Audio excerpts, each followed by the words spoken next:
2024년도 우리 새안양교회의 표현은 교회여 일어나라입니다. 교회여 일어나라. 교회가 일어나야 하는 이유는 딱 한 가지입니다. 교회는 세상을 변화시켜야 할 사명과 목적을 갖고 있습니다. 그런데 교회가 잠들어 있으면, 교회가 또 죽어 있으면 그 기능을 감당할 수가 없습니다. 오직 교회만이 세상을 변화시킬 수가 있습니다. 교회가 능력을 잃어버리고 주저앉아 있으면 이 세상은 변화시킬 수 있는 요소가 사라지기 때문에 불행한 것입니다. 교회가 일어나야 국민 한 사람 한 사람이 깨어나고, 교회가 일어나야 성도의 가정이 바로 세워지고, 교회가 일어나야 나라가 국가적으로도 부흥을 맞이하게 되는 겁니다. 그렇기 때문에 교회는 세상의 소망입니다. 이사야 선지자는 외쳤습니다. 성도들이 일어남으로 세상에 빛을 발할 수 있다는 것입니다. 교회는 세상에 빛을 발하는 사명이 있다는 거죠. 그런데 교회가 빛을 발하지 못하면 하나님 앞에 모양만 있지 그 기능을 감당하지 못한다면 얼마나 우리 주님께서 실망하시겠습니까? 우리 새안양교회는 주님의 뜻을 이룰 수 있는 귀한 교회가 되기를 축복합니다. 그리스도인은 세상의 빛입니다. 우리는 빛을 발할 수 있는 성도로 일어나야 합니다. 이사야 말씀대로 보라, 어두움이 땅을 덮을 것이며 캄캄함이 만민을 가리우려니 라고 말씀하고 있습니다. 여러분, 캄캄한 것이 만인들을 가리고 있대요. 모든 사람들을 어둡게 만들고 있는 이때에 교회는 이 세상에, 이 땅에 어두움을 밝혀내는 그런 빛으로 일어나야 합니다. 이 시대는 한마디로 말하면 영적 어두운 시대입니다. 점점 더 어두워지고 있는 현실입니다. 이 어두워지는 이때에 그리스도인은 빛으로, 교회가 빛의 사명을 감당한다면 우리 지역과 우리 나라는 세상의 어두움을 물리치고 사람이 사람 되는 구원의 은혜를 누리게 될 거라 믿습니다. 이것은 바로 교회여 일어나라, 이 외침은 교회여 빛을 발하라, 성도여 빛으로 일어나라, 이 말씀과 동일합니다. 우리는 스스로 빛을 가진 자가 아닙니다. 반사체에 지나지 않습니다. 참빛이 세상에 왔다고 말씀합니다. 그가 바로 예수 그리스도입니다. 우리가 예수 그리스도를 온전히 믿으면 성도는 일어나게 되고, 우리가 예수 그리스도의 말씀의 빛을 소유하게 되면 교회는 일어나게 됩니다. 사랑하는 성도 여러분, 2024년도에 하나님의 말씀을 중심으로 여러분이 믿음으로 일어나시기를 축복합니다. 여러분의 믿음이 부흥되기를 축복합니다. 여러분의 삶의 영적인 생활이 이전보다 더 열심으로 만들어질 수 있기를 축원합니다. 교회가 일어나기 위해서 가장 중요한 것이 뭔가? 교회 일꾼이 일어나야 합니다. 교회 일꾼이 일어나야 합니다. 그렇습니다. 회사가 잘 되기 위해서 회사의 책임자들이, 회사의 간부들이, 또 회사의 그 어떤 결정자들이 바로 세워져야 되는 것과 같이, 교회가 일어나기 위해서는 교회 속에도 하나님이 일꾼들을 세워주셨습니다. 다양한 일들을 위해서 우리 교회도 오늘 여러 부서에 또 여러 가지 섬김에 일꾼들을 임명했습니다. 바로 이러한 일꾼들이 깨어나고 열심으로 그 일을 감당해 나갈 때 교회는 일어나게 됩니다. 하나님의 교회에는 하나님을 섬기는 일꾼들이 있어야 합니다. 교회가 일어나는 것은 교회를 섬기는 일꾼이 일어나지 않으면 어려운 문제입니다. 우리 교회가 일어날 수 있느냐 없느냐는 목사로부터 시작해서 우리 성도님 한 사람 한 사람이 일꾼이 되느냐, 이 부분에 달려 있는 것입니다. 우리는 어떤 말꾼이 아니라 일꾼이 되셔야 합니다. 할렐루야. 전도의 일꾼 되시기를 축복합니다. 섬김의 일꾼 되시기를 축복합니다. 이웃을 사랑하고 봉사하고 이런 일에 일꾼 되기를 축복합니다. 사람을 영적으로 세워가는데 일꾼 되기를 축복합니다. 여러분, 사랑을 베푸는 일꾼 되시기를 축복합니다. 일꾼 되셔야 합니다. 여러분, 한 사람 한 사람이 일꾼이라고 하는 사명의식을 놓치지 않기를 바라겠습니다. 디모데후서 2장 20절에 보면 큰 집에는, 같이 한번 읽어볼까요? 큰 집에는 금그릇과 은그릇뿐 아니라 나무 그릇과 질그릇도 있어 귀하게 쓰는 것도 있고 천하게 쓰는 것도 있나니. 여러분, 큰 집, 여기서 큰 집이라는 말의 의미는 교회를 말하는 겁니다. 교회에는 여러 종류의 그릇이 있다. 여러 종류의 일꾼들이 있다.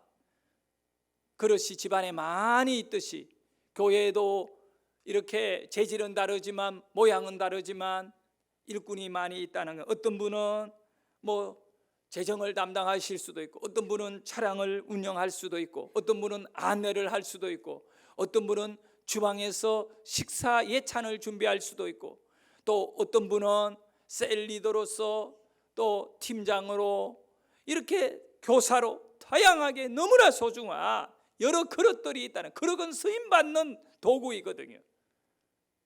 우리는 이렇게 큰 집 교회 안에 여러 일꾼들로 우리의 사명을 감당하셔야 합니다. 디모데후서 2장 21절에도 같이 읽을까요? 그러므로 누구든지 이런 것에서 자기를 깨끗하게 하면 귀히 쓰는 그릇이 되어 거룩하고 주인의 쓰심에 합당하며 모든 선한 일에 준비함이 되리라. 그렇습니다. 교회의 일꾼은 주님께서 귀하게 쓰는 일꾼이 되어야지, 그저 있으나 마나한 일꾼이 되면 절대 안 됩니다. 주님이 귀하게 쓰는 일꾼은 자신을 돌아보고 자기 자신을 하나님 앞에 거룩한 그런 믿음의 사람으로 그렇게 하나님 앞에 자기를 올려드리는 겁니다. 귀하디 귀한 육체를 드리고 물질을 드리고 시간을 드리고 또 기도의 시간에 진지하게 주님과의 그 만남을 이루어가고, 하나님은 교회의 일꾼을 세우시고 교회의 일꾼을 사용하시는 겁니다. 우리 하나님은 여러분을 세워놓고 여러분을 사용하시는 분인 줄 믿으시기를 바랍니다. 이사야 6장 8절의 말씀, 내가 또 주의 목소리를 들으니 주께서 이르시되 내가 누구를 보내며 누가 우리를 위하여 갈꼬 하시니 그때에 내가 이르되 내가 있나이다 나를 보내소서 하였더니. 할렐루야. 우리 하나님께서는 끊임없이 내가 누구를 보내며 누가 우리를 위하여 갈꼬라고 말씀하는 이 말씀 앞에 일꾼을 찾으시고, 또 우리는 하나님의 부르심, 하나님께서 콜링하실 때에 거기에 응답해서 내가 여기 있습니다, 주님 내가 일꾼 되겠습니다, 일꾼의 반응, 은혜의 출발은 여러분이 주님의 음성을 듣고요, 부르시는, 찾으시는 주님, 어떻게 하든 기도의 자리에 기도의 일꾼으로 누가 나왔기를 원한다, 나오라 할 때 네 주님 내가 기도하겠습니다 하고 이렇게 뛰쳐나오는 일꾼, 이런 귀한, 이사야가 그렇게 고백해요. 정말 우리 주님이 누가 나를 위하여 일할 것이냐 했을 때 내가 여기 있습니다, 주님 나를 써주세요 라고 이렇게 고백하고 달려간 것입니다. 이사야는 일꾼을 찾고 계시는 하나님의 그 마음을 헤아렸습니다. 내가 여기 있나이다, 나를 보내어 주십시오 라고 이사야는 고백하고 있는 겁니다. 성도 여러분, 우리 모두 주님의 몸된 교회에 여러분이 일꾼으로 부름을 받으시는 은혜 앞에 응답하실 수 있기를 축복합니다. 교회가 정말 일어나야 됩니다. 빛을 발해야 됩니다. 성도가 일꾼의 사명을 제대로 감당해야 됩니다. 정말 이렇게 잠자는 교회 있잖아요. 영적으로 완전히 다운이 되어 있는 교회, 침체하는 교회의 이 특징은 그 교회에 가보면 금세 느낄 수가 있습니다. 사람은 있는데 성도는 있어요. 그런데 활발하게 움직이는 일꾼이 없다는 겁니다. 조그마한 교회라도요, 은혜로운 교회에 가면 뭐 어린아이 한 명도 그 은혜지요. 교회에 흘러있는 휴지 있으면 줍는 은혜가 있다는 거예요. 교회가 살아있는 교회, 바로 일꾼이 넘치는 교회인 줄 믿으시기를 바랍니다. 오늘 이 일부 예배에 와서 예배하는 우리 이 성도 여러분만 다 일꾼 되어버리면 우리 교회는 뭐 이 영적인 그 엄청난 이 능력을 드러낼 거라 저는 믿습니다. 문제는 우리가 이 부름에 응답을 제대로 하지 않는다는 겁니다. 여러분 이걸 아셔야 됩니다. 다윗이라고 하는 그 인물은 지금까지 이 유대인들이 가장 존경하는 하나님 앞에 세움을 받은 믿음의 사람 중에 한 사람입니다. 근데 다윗은 어린 아이, 그러니까 아직 성인이 되기 전에 그때 그 들판에서 양을 먹이는 목자의 일을 성실하게 감당했던 겁니다. 다윗 위에 7명의 형이 있었지만 형들이 해야지 하고 자기는 어리다는 핑계로 그냥 아버지 옆에 집안에서 놀지 않았어요. 열심히 들판에 나가서 양을 치면서 그 자연 속에서 하나님을 찬양하고 이렇게 성실하게 아버지의 양을 이렇게 잘 돌볼 때 하나님께서는 그러한 성실한 다윗을, 이스라엘 백성을 가장 잘 돌볼 수 있는 왕으로 삼아 주신 것입니다. 우리가 어떤 일꾼이 되느냐, 하나님의 교회에 얼마나 성실하고 훌륭한 일꾼이 되느냐, 이것이 매우 중요합니다. 교회에 훌륭한 일꾼이 되면 하나님은 그 임무를 들어서 세상에 위대한 일꾼이 되게 하시는 줄 믿습니다. 여러분 모두가 하나님 앞에 충성할 수 있는, 작은 일에도 그렇게 열심을 갖고 또 작은 일에 충성할 수 있는 그러한 일꾼 되시기를 축원합니다. 고린도전서 4장 1절, 오늘 우리가 읽은 본문의 말씀인데 다시 한번 크게 읽어봅니다. 시작. 사람이 마땅히 우리를 그리스도의 일꾼이요 하나님의 비밀을 맡은 자로 여길지어다. 아멘. 사람들은 마땅히라고 하는 것은 그는 기본이라는 것입니다. 사람들이 예수 믿는 당시에 바울이 고린도 교회 성도들에게 얘기한 겁니다. 고린도 교회 성도들이여, 모든 사람들이 당신을 바라볼 때 기본적으로 그리스도의 일꾼이라 생각한다, 그렇게 바라본다. 성도 여러분, 바울은 하나님의 일꾼, 이 그리스도의 일꾼에게는 하나님의 비밀이 있다는 겁니다. 아무나 일꾼이 아닌 겁니다. 비밀을 가진 자, 이 비밀은 복음이거든. 복음. 아무나 깨달을 수 없는 구원의 은혜와 복음을 가진 자예요. 그렇습니다. 여러분은 내가 일꾼이냐, 뭘 하는 일꾼이냐, 이전에 여러분은 예수 믿고 구원 받았느냐 이거예요. 예수 믿고 구원을 받았다면 여러분은 하나님의 일꾼으로 부름을 받은 줄 믿으시기를 바랍니다. 여러분이 비밀을 간직하지 않았다면, 만약에 구원을 받지 않았다면 하나님의 일꾼이 될 수가 없는 겁니다. 그러나 여러분이 구원을 받았기 때문에 여러분은 필연적으로 거부할 수 없는 하나님의 일꾼인 것입니다. 이제 우리는 일꾼 되었으니 어떻게 하나님을 섬겨야 되는지를 깊이 있게 우리 자신을 돌아보고 2024년도에는 정말 축복받는 한 해가 될 수 있기를 바라겠습니다. 사랑하는 여러분, 하나님의 비밀을 맡은 하나님의 일꾼 된 것을 일단 축하드리고요. 여기서 일꾼이라고 했을 때 우리는 그리스도의 일꾼이다, 사람들이 마땅히 우리를 그리스도의 일꾼이다 라고 했을 때 일꾼은 휘페레테스라고 하는 용어를 쓰고 헬라어로 휘페레테스입니다. 이 휘페레테스라고 하는 것은 다른 거 아니에요. 당시 로마 시대에 저게 로마의 갤리선이라고 하죠. 이 전투함이거든요.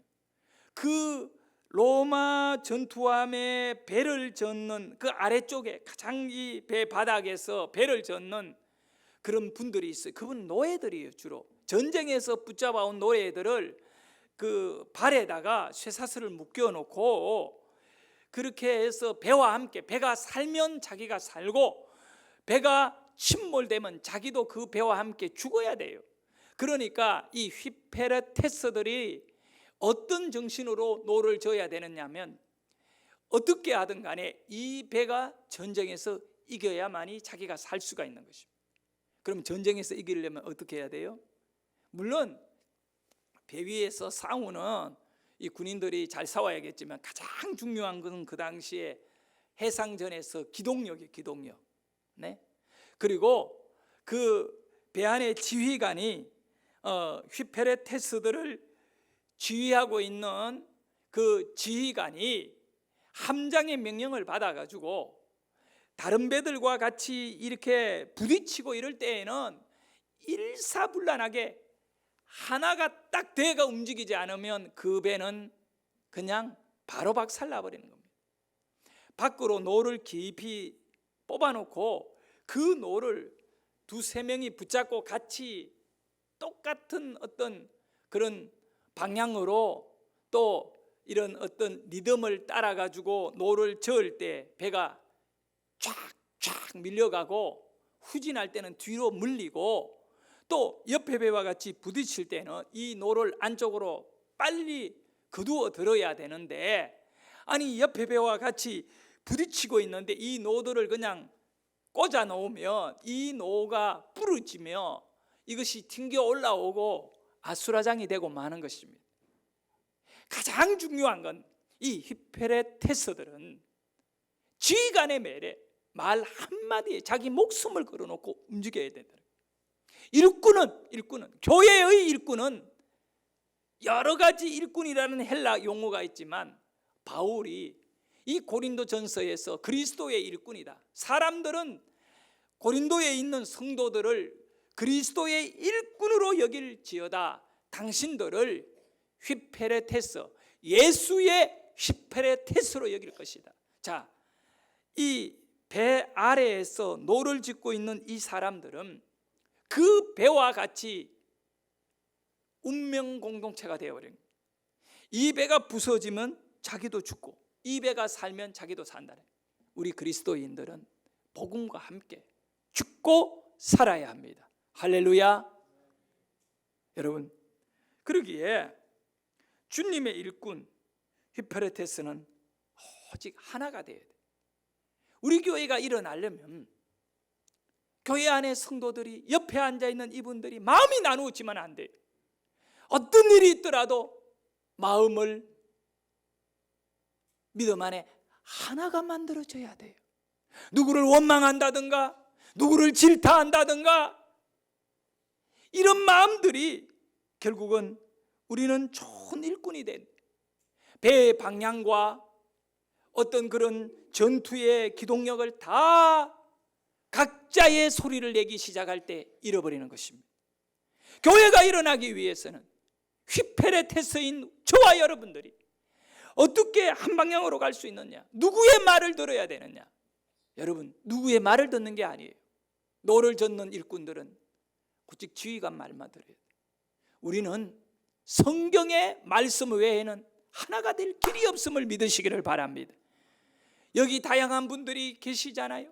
다 나름대로 한 가닥 하시는 분들이 10명이 모이면 10가닥이 있고, 저 친구 목사님 중에 서울에서 목회하는 분이 있어요. 시골에 한 해 후배인데 교회가 꽤 큰 교회에 목회를 하고 있어요.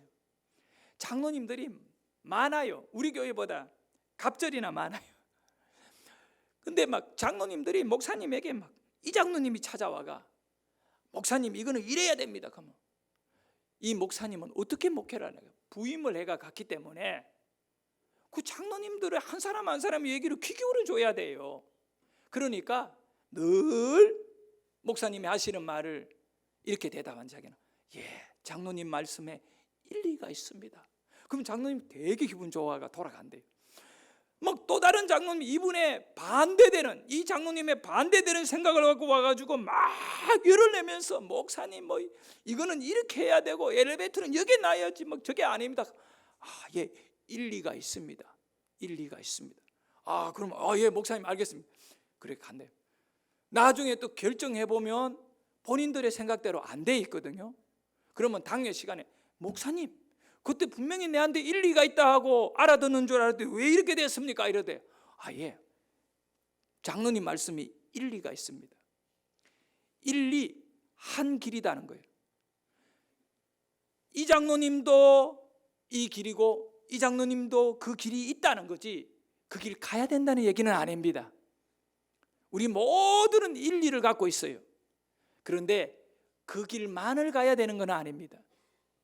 길을 가다 보면 여러 사람들이 여러 생각들을 갖고 있잖아요. 일리는 있지만 10명이 모이면 열리가 있어요. 그러니까 당신의 그 길이 있군요. 이걸 인정해 주고 한대요. 그러면서 그분이 하는 말이 형 그래 안 하면 3개월도 우리 교회는 못 견뎌. 교회 속에는 사람들의 말이 너무 강하다는 겁니다. 그래서 바울은 고린도 교회에 뭐라고 말합니까? 너희들은 휘페레테스다. 휘페레테스다. 왜냐하면 당시 지금 우리는 느낌이 별로 오지 않지만 그 로마 시대의 휘페레테스는 노예 출신들이거든요. 그에다가 완전히 배에다가 쇠사슬을 박아놔 놓고 이 배와 같이 움직이는 노동자를 말하는 거예요. 노젓는 사람이에요. 노젓는 사람. 네? 그래서 오늘 설교 제목이 노젓는 일꾼입니다. 노젓는 일꾼. 우리는 유람선이 아닙니다. 교회는 유람선이 아니다. 영적인 전투선입니다. 할렐루야. 여기에 누가 노를 저을 것입니까? 네? 누가 노를 저을 겁니까? 일꾼입니다. 일꾼. 그리고 노를 훌륭히 잘 저으면 이 영적인 싸움은 우리가 이기게 되는 줄 믿습니다. 저도 여러분도 겸손하게 목사라고 해가지고 거들먹거리지 말고 겸손하게 노젓는 자세로 노를 붙잡고 힘을 다해서 우리 선장 되시고 대장 되시는 예수님의 그 뜻을 이루는 일에 한 마음이 되어 이렇게 정말 일을 감당해 나가야 되는 줄 믿습니다. 그래서 고린도전서 4장 2절의 내용도 읽어봅시다. 이 일꾼은 어떻게 일을 해야 되는가? 시작. 그리고 맡은 자들에게 구할 것은 충성이니라. 네, 이 바로 휘페레테스의 가치는 뭐냐? 이게 가치. 어떤 휘페레테스가 가장 가치 있는 일꾼인가라고 했을 때 충성하는 사람이다. 충성을 해야 된다. 그 배 밑에서 노를 저을 때 지휘관에게 충성 하나만 안 된다. 그래서요, 이 노젓는 사람들이 조그마한 그 노가 꼽혀 있는 이 공간이 있잖아요. 그쪽으로 밖에 조금씩 보이잖아요. 그것마저도 보지 않아야 된대요. 밖에 보면 함대가 몰려오는 것, 자기 배 쪽으로 오면 무서워가 노를 놔버릴 수 있으니까 밖에 보지 말라는 거예요. 밖에는 군인들이 알아서 싸울 거다. 이 배 안에 노를 잡고 있는 사람들은 아무것도 보지도 말고 그냥 앞만 보고 달려. 우리는요, 뭘 보려고 하면 안 돼요. 주님이 이끌어 가시는 대로. 그럼 본다는 것은 이제 뭘 말하느냐? 정말 이 충성이 뭐냐? 고린도전서 4장 2절에서 일꾼은 맡은 자에 구할 것은 일꾼이라는 말씀이거든요. 일꾼은 뭐 해야 된다? 충성해야 된다. 그러면 이 충성을 하려고 하면 어떻게 해야 하는지를 5절에서 설명했거든요. 5절을 읽어봅시다. 시작. 그러므로 때가 이르기 전 곧 주께서 오시기까지 아무것도 판단하지 말라. 그가 어둠에 감추인 것들을 드러내고 마음의 뜻을 나타내시리니 그때 각 사람에게 하나님으로부터 칭찬이 있으리라. 뭘 하지 말았냐면 판단하지 말라는 겁니다. 이게 가장 중요한 거. 중성을 아는 사람은 판단하면 돼야 안 돼요? 안 된다는 겁니다. 이 회페르테스는 밖에 보지 말라는 거. 보고 막 이렇다 저렇다 말하지 말. 우리가 지고 있다. 우리는 뭐 이기고 있다. 이런 판단하지 말아요. 그냥 충성은 시키는 대로 계속 그 일에 앞만 보고 달려가야 된다. 판단. 여기서 판단의 기준이 뭘까요? 우리는 판단하면 안 되는데 판단의 기준은 이성적인 생각 그리고 경험이 있잖아요. 나는 이래 봤는데 이래 보니까 잘 되더라. 이래 보니까 안 되더라. 전도했는데 안 되더라. 이렇게 말하지 말라는 겁니다. 네, 뭐 기도해도 뭐 변화가 없더라. 이런 말 하지 말라는 겁니다. 타당성 그런 걸 앞세우지 말아요. 손해냐 이익이냐 판단하지 말래요. 손해보더라도 가는 겁니다. 이익 되는데 이렇게 가야 되느냐 그런 거 가지 말라는 겁니다.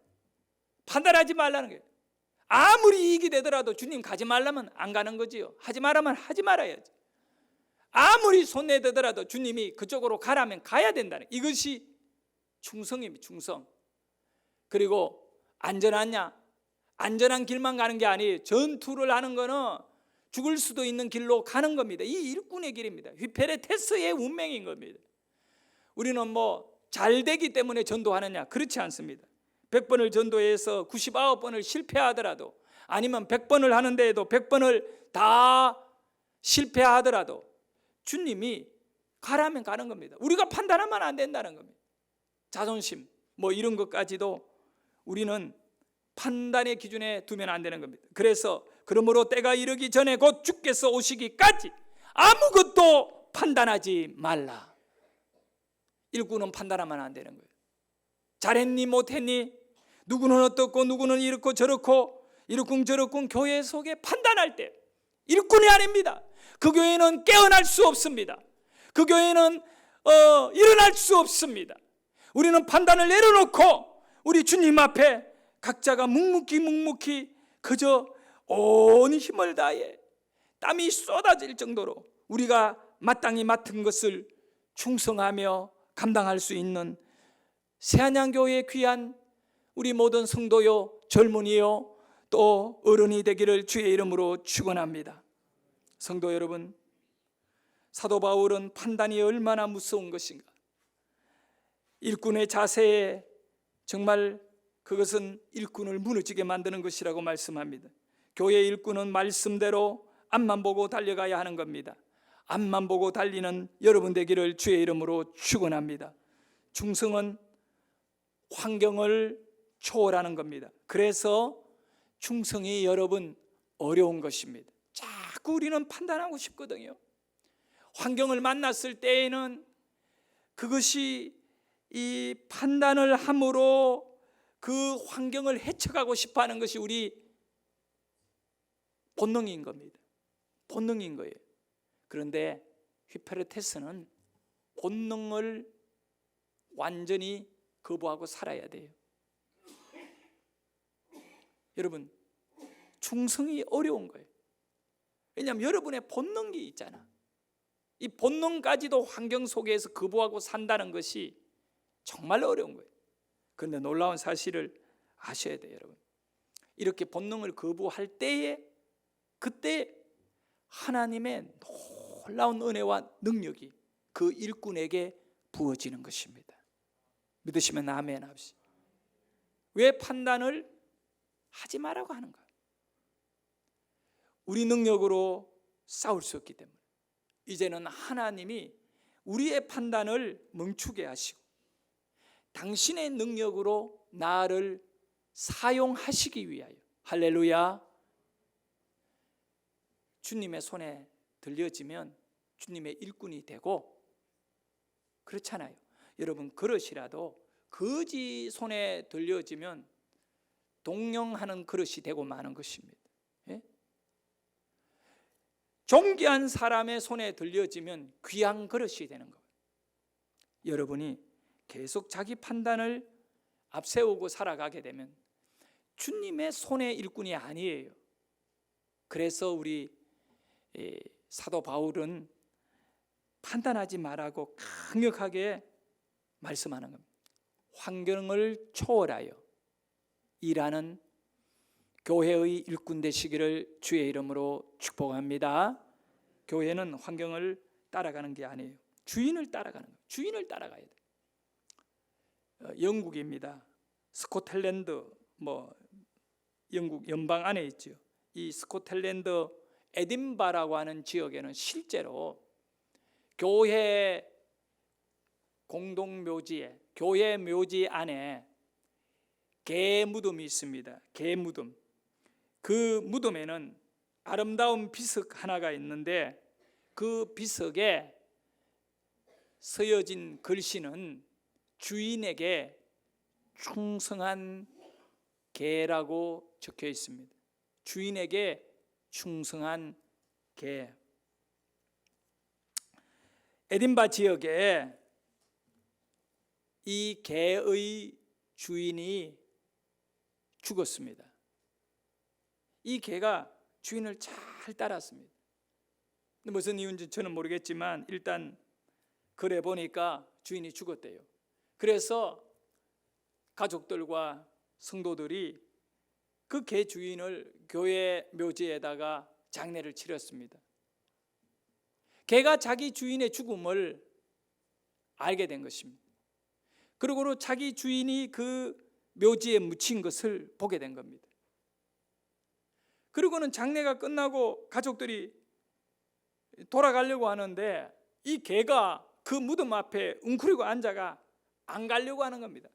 땡기면 막 그냥 몸이 질질 끌려오는 겁니다. 배고프면 오겠지 하고 개줄을 풀어놓고 거기에다가 그냥 내버려 두었더니 하루가 지나도 이틀이 지나도 3일이 지나도 집에를 끌고 가려고 했는데도 절대로 가려고 하지를 않습니다. 그래서 가족들이 그 개를 들고 집으로 옮겨놨습니다. 이 개는 계속 묶어놨으니까 몸부림치면서 풀어달라고 가족들에게 예원하는 겁니다. 음식을 줘도 절대 먹지도 않습니다.